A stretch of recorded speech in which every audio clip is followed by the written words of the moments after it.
Vaccine जिन्हें मानव परीक्षण की अंतरिम रिपोर्ट में संतोषजनक सफलता मिली है, उन्होंने व्यावसायिक उत्पादन भी शुरू कर दिया है। ब्रिटेन में कोरोना वैक्सीन लगाने की प्रक्रिया शुरू हो चुकी है और अमेरिका में शुरू होने वाली है। भारत समेत अन्य प्रमुख देश भी टीकाकरण की तैयारियों में जुट चुके हैं। अटकलें हैं कि अमेरिकी कंपनी मॉडर्ना और फाइजर अपने साझेदार के साथ अगले साल अरबों की कमाई करेगी। हालांकि अब तक कोरोना वैक्सीन निर्माताओं ने अपनी कमाई का लक्ष्य निर्धारित नहीं किया है। इसका कारण है कि वैक्सीन निर्माण परियोजना को कई सरकारी और गैर सरकारी संगठनों ने वित्तीय व अन्य प्रकार मदद की है। किसने कितना किया निवेश? कोरोना वैक्सीन की तत्काल जरूरत को देखते हुए सरकारों व दानदाताओं ने इसकी विकास परियोजनाओं में अरबों डॉलर का निवेश किया है।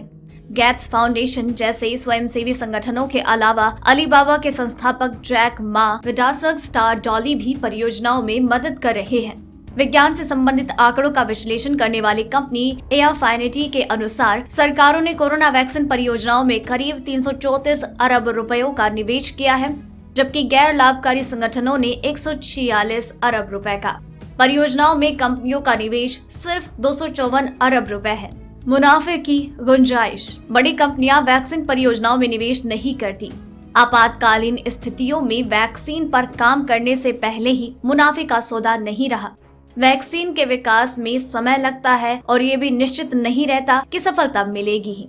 गरीब देशों को भारी मात्रा में वैक्सीन की जरूरत होती है, लेकिन वो ज्यादा कीमत का भुगतान नहीं कर सकते। इसके अलावा वैक्सीन को 1 से 2 बार लगाने की जरूरत होती है, जिसके लिए काफी धन की आवश्यकता पड़ती है। जीका व सार्स वायरस के लिए वैक्सीन बनाने वाली कंपनियां नुकसान झेल चुकी हैं।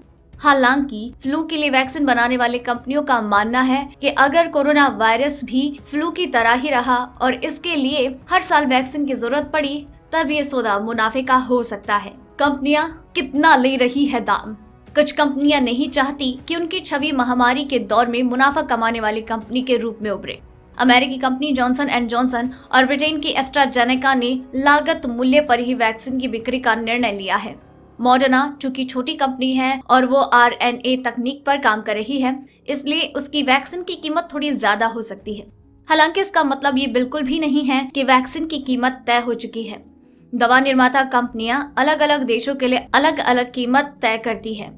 ये इस बात पर निर्भर करता है कि सरकार कितना खर्च उठा सकती है। क्या तकनीक साझा करेंगी? सरकारी और गैर सरकारी संगठनों से वित्तीय सहायता प्राप्त करने के बावजूद लगातार कंपनियों ने अनुबंध के तहत फॉर्मूले की मिल्कियत को अपने पक्ष में कर लिया है।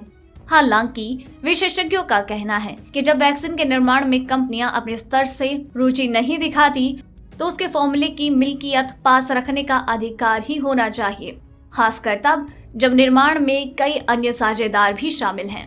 मुख्य वैक्सीन जिन्हें मानव परीक्षण की अंतरिम रिपोर्ट में संतोषजनक सफलता मिली है। अगर आपको ये रिपोर्ट पसंद आई तो इसे लाइक और शेयर करें, साथ ही अपने व्यूज हमें कमेंट करके जरूर बताएं।